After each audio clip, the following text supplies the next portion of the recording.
Sathya Sai junior college నాకు నచ్చలేదు sir college. ఏం నచ్చలేదు? ఏముండబు తీయాలి సార్ అసలు. ఫుడ్ బాగాలేదు, కొంచెం బాగాలేదు. వాటర్ లేకపోయింటామన్నా సార్? వాటర్ అవును సార్. ఎందుకు లేవు? బాగాలేదు సార్ రైట్గా బాగాలేదు. ఎన్ని రోజులు ఉన్నావు ఇక్కడ? నేను ఇప్పుడు 20 days ఉన్నా సార్. 20 days ఉన్నావు? అవును సార్. బాగలేదా? బయట రోడ్డు ఇది నీది కాదు, నువ్వు మాట్లాడేది లేదు. ఇది నీది కాదు, ఇది రోడ్డు. నా రోడ్డు ఇది, కాలేజ్ ఎవరిది? నా రోడ్డు ఇది. ఇది నీ రోడ్డా? అవును, నా కాలేజ్ నా కాలేజ్ ప్రెమిస్ దొరుకుతుంది. నా కాలేజ్ ప్రెమిస్ దొరుకుతుంది. నేను ఇప్పుడు నిలవన్నా. మీరు ఫస్ట్ వెళ్ళండి. నువ్వు నన్ను బెదిరించడానికి బెదిరుకునేవాడు కాదు. నువ్వు కాలేజ్ రోడ్డు ఇది, నువ్వు నన్నేంది నిలబడతాను? బెదిరించేది ఏమి ఉండదు. కనీసం లోపలికి అలౌ చేసే దమ్ము ధైర్యం లేదు మీకు. ఎవడు? నేను ఒక జర్నలిస్ట్ అయ్యా. పిల్లలు నాకు కంప్లైంట్ చేశారు. ఎందుకు ఇప్పుడు ఆర్ఐఓ వస్తాడు, అందరూ వస్తారు. ఆర్ఐఓ వాళ్ళు ఆర్ఐఓ వస్తే ఏముందిలే మీకు. ఆర్ఐఓ వచ్చినా ఎవరిని లెక్క చేయరు, పంచాయతీ వాళ్ళు వచ్చినా లెక్క చేయరు. ఎందుకు రాని? ఇప్పుడు ఆర్ఐఓ రాని అడుగుదాం. ఆర్ఐఓనే మరి పిల్లలు పబ్లిక్ గా చెప్తున్నారు కదా. టీసీ తీసుకొని పోతున్నాడు ఆవిడ. ఏ సార్ అరెస్ట్ ఉంది ఇప్పుడే విజువల్ చూడు. 10 మందితో మాట్లాడిస్తాం మీ దగ్గర. మీరు సరే ఇప్పుడు ఉన్న పిల్లలు కూడా చెప్తారు లోపల ఉన్నారు. అయ్యా మీ దాని గురించి మాకు కంప్లైంట్ వచ్చింది, మీరు ఏం చేస్తారో చేయండి, మేము ఏం చేయాలో చేస్తాం. అనంతపురం నగరానికి కూతవేటు దూరంలో ఇది ఆలమూరు రోడ్ అంటారు. అంటే రుద్రంపేట నుంచి ఆలమూరుకు పోయే రోడ్లో ఆలమూరు పంచాయతీ కింద వస్తుంది. ఇక్కడ మనం చూస్తున్నాం శ్రీ సత్యసాయి జూనియర్ కాలేజ్ అని. ఈ సత్యసాయి జూనియర్ కాలేజ్లో పిల్లలందరికీ ఫంగస్, అదేమన్నా గజ్జి అంటారు కదా, గజ్జి, అలర్జీ ఈ విధంగా వచ్చింది. నాకు ఈ విషయం ఎలా తెలిసిందంటే మొన్న సాటర్డే గవర్నమెంట్ హాస్పిటల్కి 2 పిల్లలు వచ్చారు చూపించుకోవడానికి. ఏం జరిగిందంటే వాళ్ళకి మొత్తం ఈ గోర్లకి ఏళ్ళు ఉంటాయి కదా, ఈ ఏళ్ళన్నిటికీ ఫంగస్ వచ్చింది. ముక్కు దగ్గర, పెదవుల దగ్గర, తర్వాత తొడల దగ్గర మొత్తం వచ్చింది. ఏంటో బాబు ఎందుకు ఇలా వచ్చిందంటే హాస్టల్లో ఏంటి పరిస్థితి అంటే హాస్టల్లో వాటర్ లేవు. కనీసం ప్లేట్లు కడుక్కోవడానికి కూడా మాకు వాటర్ లేవు సార్. మా పరిస్థితి ఇది. హాస్టల్లో చాలా అధ్వానంగా ఉంది. ఇంకా భోజనం అయితే అసలు తినలేము, ఆ విధంగా ఉంది. అంటే మరి పేరెంట్స్కి చెప్పలేదంటే చెప్పాం సార్. మా పేరెంట్స్ వస్తే ఏదో విధంగా మేనేజ్ చేస్తున్నారు, పంపిస్తున్నారు, కనీసం లోపలికి కూడా అలౌ చేయలేదు అని. ఈరోజు నేను ఒక మీడియా ప్రతినిధిగా నేను వచ్చి ప్రిన్సిపాల్ని క్వశ్చన్ చేయడానికి, సార్ మన పిల్లలు ఇలా వచ్చారు మన గవర్నమెంట్ హాస్పిటల్కి, ఈ విధంగా ఉందంట మీ కాలేజీలో అంటే ఏం ఉందని నీకెవరు చెప్పారు? మీ పిల్లలు చెప్పారు. నేను కూడా దాన్ని చెప్తాను, నువ్వు వచ్చి నాకు డబ్బులు అడుగుతున్నావు, డబ్బులు డిమాండ్ చేస్తున్నానని అనొచ్చు కదా నీ మీద కూడా అన్నాడు. అనొచ్చు సార్, అనడానికి ఏముంది. సరే మీ కాలేజ్ పరిసరాలు ఎలా ఉన్నాయో ఒకసారి చూద్దాం సార్, కెమెరా పక్కన పెట్టి చూద్దాం అంటే నీకెందుకు చూపించాలా అని గొడవకు వస్తున్నారు నా మీద. ఆ గొడవ విజువల్స్ కూడా మీకు చూపిస్తారు ఇప్పుడు నా మీద ఏ విధంగా గొడవ.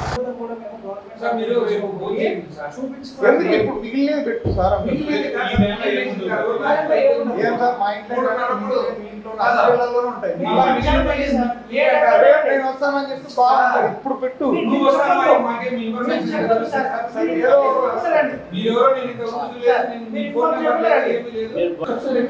నా దగ్గర మీ పిల్లలు కంప్లైంట్ చేసిన వీడియోస్ తీసుకొని మీ పిల్లలే నేను చెప్తా వినండి. ఇందాక ఆయన చెప్పాను, మళ్ళీ మీకు కూడా చెప్తున్నా. గవర్నమెంట్ హాస్పిటల్కి వచ్చారు, అక్కడ ఓపీ టికెట్ రాయించినారు, వాళ్ళు గెంజికి మందు తీసుకున్నారు, వాళ్ళతో విజువల్స్ తీసుకున్నా. మీరు ఇట్లా అడుగుతారనే నేను కూడా ఏం రాకుండా రాలే. 2 పిల్లలు వచ్చినారు మన సాటర్డే మధ్యాహ్నం వచ్చినారు ఆటోకి. నేనే వాళ్ళని డ్రాప్ చేసి హాస్పిటల్ వేసి చూపించుకొని గజ్జి ఏం పరిస్థితి ఉంది ఏమనేది కళ్ళకు కట్టినట్టు వాళ్ళు చెప్పినారు.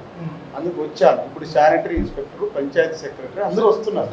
వచ్చి పిల్లలందరినీ కూడా ఒకసారి చూద్దాం, హెల్త్ వాళ్ళని కూడా పిలిపిస్తాం. నిజంగా మీ దాంట్లో అన్ని బాగా సూపర్గా ఉంటే ఓకే. నాకు ఆ పిల్లలు చూసి గుండె తరుక్కుపోయిందండి. ఆ ప్లేస్లో మీ పిల్లలు ఉంటే మీకు తెలిసేది. పేరెంట్స్ మీడియాకి ఎవరు కంప్లైంట్ చేయాల్సిన అవసరం లేదు. నాకు తెలిస్తే నేను ఎక్కడికైనా పోగలిగే రైట్స్ నాకు ఉన్నాయి. నేను నాట్ ఓన్లీ అలర్జీ గురించి మాట్లాడలేదు. అలర్జీ వచ్చింది ఒకటి, వాటర్ లేనిది ఒకటి, ఫుడ్ బాగలేదు ఒకటి, ఫుడ్ ఫెసిలిటీస్ లేని బాగలేనిది ఒకటి, ఇవన్నీ ఉన్నాయి. ఇయర్స్ నుంచి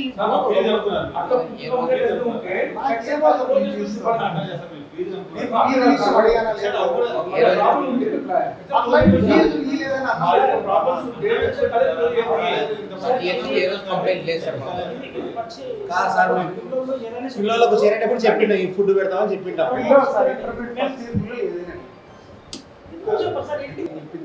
ఎవరో చెప్తారు సార్ మీరు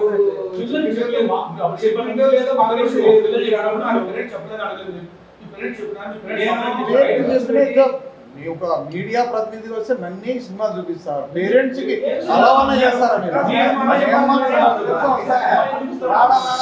డబ్బులు డిమాండ్ చేసినావా అని అంటే అనొచ్చు కదా అంటే మీరు నువ్వు బాగాలేదు ఫుడ్ బాగాలేదు అంటే వస్తారంటే నువ్వు డబ్బుల కోసం వచ్చావు అనొచ్చు కదా నేను ఆ విధంగా అనలేదా మీరు ఫుడ్ బాగలేదు, ఎడ్యుకేషన్ బాగలేదు, ఎడ్యుకేషన్ అనలేదు ఎడ్యుకేషన్ కూడా అంతే. ఎడ్యుకేషన్ గురించి నిజం మాట్లాడి కూర్చొని మాట్లాడాలి సార్. కాలేజీలో ప్రాబ్లమ్స్ లేకపోతే నేను కల్లా కెమెరా పెడతా ఒకసారి తిరుగుదాం బాగుంటే నేను వీడియో కూడా తీసి వెళ్ళిపోతా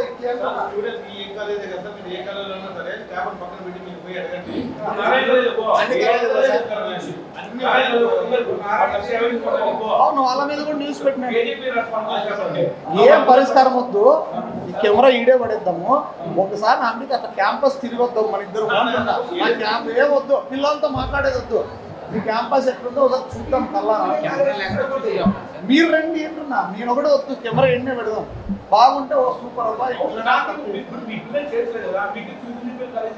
అవునా నాకు చూపించదు లేదు పంచాయత్ సెక్రటరీ శాంట్రాల్ అందుకని పిలిపిస్తున్నా బయట ఉన్నారమ్మ అంతవరకు వాళ్ళు వచ్చినప్పుడు వస్తారు అధికారులతో పాటు వస్తారు ఈయన అన్నాడు రేపు నీకు ఫోన్ చేసి నేనే కొట్టాడు పెట్టుకుంటా ఏమంటున్నాడు 3000 ఎందుకు సార్ బాకీ ఒకవేళ మా అబ్బాయి 10 రోజులు ఉన్నాడు బడి ఇచ్చినా అంటే అని చెప్తాను 10 రోజులు 20 రోజులు అబ్బి 20 రోజులు 20 రోజులు నేను 7000 కట్టినా సార్ 5000 నా 7000 కాకుండా మళ్ళీ 3000 ఇమ్మంటున్నారా సీసీ కావాలంటే బాబు నన్ను భయపడితే కాదు సార్ ఎందుకు సరే ఎందుకు వెళ్ళిపోతున్నావు అదే సార్ ఎందుకు మనకి అంటే ఒక మీడియా ప్రతినిధిని కూడా లోపలికి అలౌ చేయకుండా నువ్వెవరు అత్రాలు ఆర్ఐఓకి చెప్తా ఆర్ఐఓ కాకపోతే ఇంకా నేను కొన్ని విషయాలు చెప్పలేను ఆర్ఐఓ గారు మీ మీద కూడా అభియోగాలు ఉన్నాయి మరి పంచాయతీ సెక్రటరీకి ఫోన్ చేశాను ఇక్కడ శానిటరీ వాళ్ళకి ఫోన్ చేస్తే సార్ మేము కాలేజీలోకి వెళ్ళడానికి వాళ్ళకు రూల్స్ లేవంటున్నాడు ఆయన అది కూడా వీడియో వినిపిస్తా ఆయనకు ఫోన్ చేసిన ఫోన్ కాల్ కూడా మీకు వినిపిస్తా అంటే ఆర్ఐఓ రారు పంచాయతీ వాళ్ళు రారు తర్వాత శానిటరీ ఇన్స్పెక్టర్ రారు ఎవరు రారు అంటే ఇంక పిల్లలు ఏ విధంగా ఏమైపోయినా పర్వాలేదు ఈ వ్యవస్థ అంటే ఎవరికి అధికారులు కాకుండా ఎవరు ఇన్స్పెక్షన్ చేస్తారండి ఆర్ఐఓ గారు 2 సార్లు చేశాను మళ్ళీ ఒకసారి ఇప్పుడు లైవ్లోనే మీకు ఒకసారి ఆర్ఐఓ గారికి మళ్ళీ ఒకసారి ఇప్పుడే ఫోన్ చేద్దాం ఆయన పంపిస్తానన్నాడు మళ్ళీ ఫోన్ చేసి ఫోన్ లిఫ్ట్ చేయలేదు కనీసం ఈ యాజమాన్యం సార్ మీ పరిసరాలన్నా చూపించండి సార్ నాకు ఎలా ఉన్నాయంటే నీకు చూపించాల్సిన అవసరం లేదు నువ్వు అని గొడవకు వచ్చిన పరిస్థితి ఇదే విషయంలో ఇందాక ఒక అబ్బాయి కొట్లాడి టీసీ కూడా తీసుకుపోయినాడు ఆ టీసీ కూడా తీసుకుపోయిన అబ్బాయి చెప్తున్నా కూడా ఆ అబ్బాయిని చెప్పనీయట్లేదు అంటే పిల్లలు ఎవరన్నా చెప్పడానికి వస్తున్నా కూడా వాళ్ళు నోరు నొక్కుతున్నారు గొంతు నొక్కుతున్నారు మీరు మా పిల్లలు బాగున్నారులే అనుకుంటే మాత్రం పొరపాటే ఇక్కడ ఈ విధంగా ఇన్ని దారుణాలు జరుగుతున్నాయి తల్లిదండ్రులారా మీరు ఒకసారి వచ్చి ఈ సత్యసాయి జూనియర్ కాలేజ్ దగ్గర ఎలాంటి దారుణాలు జరుగుతున్నాయి మీ పిల్లలు ఏ విధంగా ఉన్నారో ఒకసారి చూడండి ఈ ఆర్ఐఓకి చేస్తున్నా కూడా ఈయన ఫోన్ మాత్రం లిఫ్ట్ చేయడు ఒకసారి లిఫ్ట్ చేసినాడు మళ్ళీ ఎత్తాడు ఇప్పుడు చూడండి లైవ్లో ఆర్ఐఓకి ఫోన్ చేస్తున్నా ఇది అంటే ఏమనుకోవాలి అధికారులను ఏమనుకోవాలి ఇట్లా ఉంది ఏంటి నాట్ ఓన్లీ సత్యసాయి కాలేజ్ ఇది ఏ కాలేజీలో ఉన్నా కూడా ఇదే పని చాలా కాలేజీలో ఇలాగే ఉంది ఎక్కడ ఈ విధంగా ఉన్నా ఖచ్చితంగా డెఫినెట్గా వారి బాధలను కనీసం పేరెంట్స్ అన్నా పట్టించుకోండి మీడియాగా మేము చూపించడానికి ప్రయత్నం చేస్తే మా మీద బురద చల్లుతారు ఏం జరిగినప్పటికి కూడా కనీసం ఆ కొంచెమైన మార్పు ఆ పిల్లల కోసం వారి భవిష్యత్తు కోసం ఎందుకంటే నేటి బాలలే రేపటి పౌరులు అంటారు వీళ్ళందరూ కూడా ఇక్కడ దేశాభివృద్ధిలో పాలు పంచుకునే ఒక విద్యార్థులు ఈ దశలో పౌష్టికాహారం వల్ల కాకపోవచ్చు లేకపోతే వివిధ రోగాల వల్ల కూడా వీళ్ళ విద్య కుంటుపడకుండా ఉండాలంటే అధికారులు ఖచ్చితంగా పర్యవేక్షణ చేయాలని చెప్తున్నా ఇలాంటివి ఇంకా ఏమేమి కాలేజీలో ఉన్నా కూడా ఎక్కడున్నా కూడా చూడండి మళ్ళీ కూడా ఆర్ఐఓ గారికి ఎన్నిసార్లు ఫోన్ చేసినా కూడా ఆయన ఫోన్ లిఫ్ట్ చేయడం లేదు అంటే ఇప్పుడు ఆర్ఐఓ గారికి కూడా ఏమన్నా ఫోన్ పోయిందా లేకపోతే ఆర్ఐఓ గారు ఏమనుకోవాలి దీని మీద ఆర్ఐఓ గారు రేపు ఏం సమాధానం చెప్తారో చూద్దాం ఇలాంటి విద్యా వ్యవస్థలు ఉన్నంత వరకు, ఇలాంటి అధికారులు ఉన్నంత వరకు మార్పు రాదనే చెప్పాలి. ఏంటంటే తల్లిదండ్రులందరూ కూడా ఎక్కువ మారుమూల ప్రాంతాల నుంచి కూడా ఇక్కడ ఉన్న పిల్లలందరినీ కూడా మారుమూల ప్రాంతాల వారు మాత్రమే చేర్పించారు. ఎందుకంటే అనంతపురం టౌన్లో ఉన్న వాళ్ళు ఎవరిని కూడా ఇక్కడ హాస్టల్స్లో చేర్పించే పరిస్థితి లేదు. అది కూడా ఎవరు అంటే బాగా పేదరికంలో ఉన్న మధ్యతరగతి వాళ్ళు, పేదలు ఎక్కువ ఇలాంటి కాలేజీలో చదువుతున్నారు. అందులో ఆయన అన్నాడు, సార్ ఫెసిలిటీస్ లేవు సార్, ఫుడ్ బాగలేదంట, వాటర్ లేవంట, శానిటైజర్ అస్సలు అధ్వానంగా ఉందంటే మా ఫీజు ఎంత తెలుసా నీకు అన్నాడు. సార్ ఫీజు ఎంత ఉండొచ్చు సార్, ఫీజు ఎంత అని నేను అడగట్లేదు.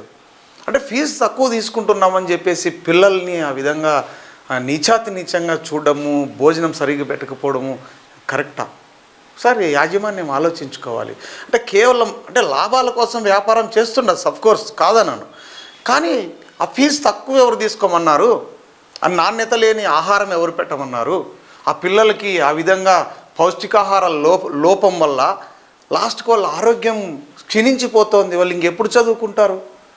శానిటైజర్ లేకుండా ఇలా కరెక్ట్ కాదు కదా. హాస్టల్లో మన పిల్లలు ఉంటే అలాగే చేస్తామా అని అడిగాను. ఆయన అడిగితే అవును, విజయవాడలో నా కొడుకును కూడా చేర్చాను, మావానికి కూడా గజ్జి వచ్చింది, మావానికి కూడా ఫంగస్ వచ్చింది, మామూలు ఇవన్నీ కామను అంటాడు. సరే గజ్జి అవి కామను. వాటర్ పాపం వాళ్ళకి టాయిలెట్ పోవడానికి వాటర్ లేవంట, వాళ్ళకి ఎక్కడ పోలో తెలియట్లేదు. టాయిలెట్ పోవడానికి వాటర్ లేవు, దాంట్లో ఉన్న బోర్ ఎండిపోయింది, అక్కడ కనీసం భోజనం సరిగా లేదు, శానిటేషన్ లేదు, ఇన్ని ప్రాబ్లమ్స్ ఉన్నాయి. అయ్యా కనీసం చర్యలు తీసుకుంటాం సార్ ఇప్పటి నుంచి అని చెప్పట్లేదు. అంటే ఎదురుదాడి చేస్తున్నారు. అంటే ఎట్లా ఉంది చూడండి వ్యవస్థ. అధికారులకు చెప్తామన్నా కూడా ఎవరికి చెప్పుకుంటామని ఇష్టం వచ్చి నేను చెప్పుకోబోంటున్నారు. అంటే అధికారులరా మరి దీన్ని ఏమనుకోవాలి? మీరు ఒకసారి ఆలోచించండి. మీ మనస్సాక్షికి వదిలేస్తున్నా, ఏం చేయగలం?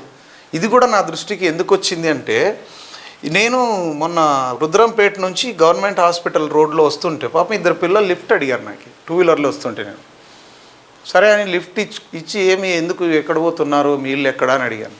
లేదు సార్ మేము సత్యసాయి జూనియర్ కాలేజీలో ఫస్ట్ ఇయర్ చదువుతున్నాము,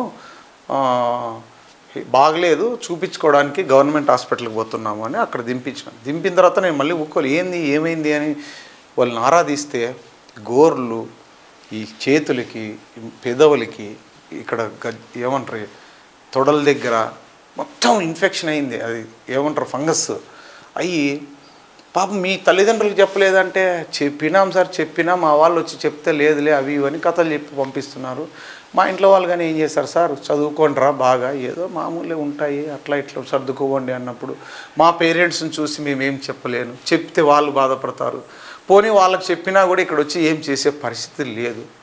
ఈ విధంగా ఉంది పరిస్థితి. అంటే నేను వస్తాను బాబు, ఖచ్చితంగా మీ కాలేజ్ ఎక్కడుంది అని అడ్రస్ కనుక్కొని విజిట్ చేస్తానని వాళ్ళకి మాట ఇచ్చాను. ఆ మాట ప్రకారం ఈరోజు వెళ్ళాను. ఆ పిల్లల వీడియో కూడా నా దగ్గర ఉంది. కానీ వాళ్ళని సార్ మమ్మల్ని బయట పెట్టద్దు సార్ అన్నారు. అంటే ధైర్యంగా మీలాంటి వాళ్ళు ముందుకు రాకపోతే మరి ఈ సమస్య ఎలా పరిష్కారం అవుతుందో ఒకసారి ఆలోచించండి. ఏదేమైనా ఖచ్చితంగా నేను నాట్ ఓన్లీ సత్యసాయి కాలేజ్, ఏ కాలేజ్ అయినా, అది నారాయణ కాలేజ్ కావచ్చు, చైతన్య కావచ్చు, లేకపోతే ఇంకొక కాలేజ్ కావచ్చు, పిల్లలు ఎవరన్నా మీడియా ముందుకు వచ్చి చెప్పగలిగితే మాలాంటి వాళ్ళు ముందుకు వచ్చి కరెక్ట్గా పరిష్కార మార్గం చూపుతాం. మీరెవరు ముందుకు రాకుండా ఆయన అంటాడు ఆర్ఐఓ పేరెంట్స్ కంప్లైంట్ ఇవ్వచ్చు కదా, పేరెంట్స్ కదా చేర్పించినది అంటే, అయ్యా ఆ పేరెంట్స్ అందరూ కూడా చాలామంది ఇల్లిటరేట్స్, మధ్యతరగతి వాళ్ళు, కనీసం అక్కడ రాయదుర్గము, కనేకల్లు, అక్కడి నుంచి ఎక్కడి నుంచి రావాలంటే కూడా వాళ్ళకి ఛార్జీకి డబ్బులు లేని పరిస్థితి. అయ్యా ఆర్ఐఓ గారు, మీలాంటి ఆఫీసర్స్ ఉన్నారు, స్ట్రిక్ట్ ఆఫీసర్స్, చూస్తారు, పర్యవేక్షణ చేస్తారు, మా పిల్లలు బాగుంటారు, విద్యా వ్యవస్థ బాగుంటుంది అని చెప్పి మీ మీద నమ్మకంతో పిల్లలు అక్కడ వదిలినారయ్యా ఆర్ఐఓ గారు. తల్లిదండ్రులు చెప్పచ్చు కదంటే నాలాంటో నేను ఆ రోజు ఆ పిల్లల పరిస్థితి చూసి చెలించి నేను అక్కడికి పోయాను. మీరు నిజంగా మీకు మానవత్వం కనుక్కుంటే ఖచ్చితంగా మీడియాను కనుక అక్కడికి అలౌ చేయండి. ఆ పిల్లల బాధ ఏంటో మేము ఒకసారి బహిరంగపరుస్తాం, సమాజానికి చూపించగలుగుతాం. ఏమన్నంటే మీడియా వద్దు, మేము పోతాము, ఏం పర్యవేక్షణ చేస్తున్నారండి? ఎప్పుడన్నా ఫోన్ చేయి, సార్ ఇన్స్పెక్షన్లో ఉన్నాం. మీరు కరెక్ట్గా ఇన్స్పెక్షన్ చేస్తుంటే ఈ విధంగా దారుణాలు ఏ విధంగా ఉంటాయి కాలేజీల్లో? ఏమనంటే ఇన్స్పెక్షన్ చేస్తున్నాం. ఏమి ఇన్స్పెక్షన్ చేస్తున్నారు? ఇన్స్పెక్షన్ కరెక్ట్ చేయలేదు కాబట్టే ఇలాంటి యాజమాన్యాలు మీడియాను సైతం బెదిరిస్తున్నారంటే ఏంటి అర్థం? లోపలికి కూడా అలౌ చేయనీయలేదు. ఆ పిల్లల్ని మాట్లాడడానికి గజగజ వణికిపోతున్నారు. అంతమంది పిల్లలు ఉన్నారు, వారి జీవితాలు ఏమైపోతాయి? అంటే కేవలం డబ్బుల కోసమే విద్యా వ్యవస్థ అన్నట్టుగా డబ్బుల కోసమే చదువు కొనడం కాదు, చదువు కొంటున్నారు వాళ్ళు. డబ్బులు ఇచ్చి కొనుక్కోవాల్సి వస్తుంది. పోనీ కొంటున్నా కూడా పోనీ ఆరోగ్యం ఉంది, ఆరోగ్యాలు కూడా పణంగా పెట్టాల్సిన పరిస్థితి వస్తుంది. దీనిపైన ఆర్ఐఓ గారు ఏమనంటే నేను ఇన్స్పెక్షన్ చేస్తాను. మీరు ఇన్స్పెక్షన్ చేసేది తెల్లారినట్టే ఉంటుంది, ఇట్లే ఉంటుంది. కరెక్ట్గా పిల్లల్ని కనుక మీడియా ముందుకు తీసుకురండి, అక్కడ ఎన్ని దారుణాలు ఉన్నాయని నేను చూపించగలుగుతా. నిజంగా మానవత్వం ఉంటే ఆర్ఐఓ గారు మీరు ఖచ్చితంగా దాని మీద చర్యలు తీసుకోండి. అక్కడ ఏం జరుగుతున్నాయో ఒకసారి నిజంగా ఆ యాజమాన్యాన్ని కూడా అడుగుతున్నా, మీకు దమ్ము ధైర్యం ఉంటే మమ్మల్ని అలౌ చేయండి లోపలికి. ఎంతమంది పిల్లలు ఏ విధంగా చెప్తారో మీరే చూడండి.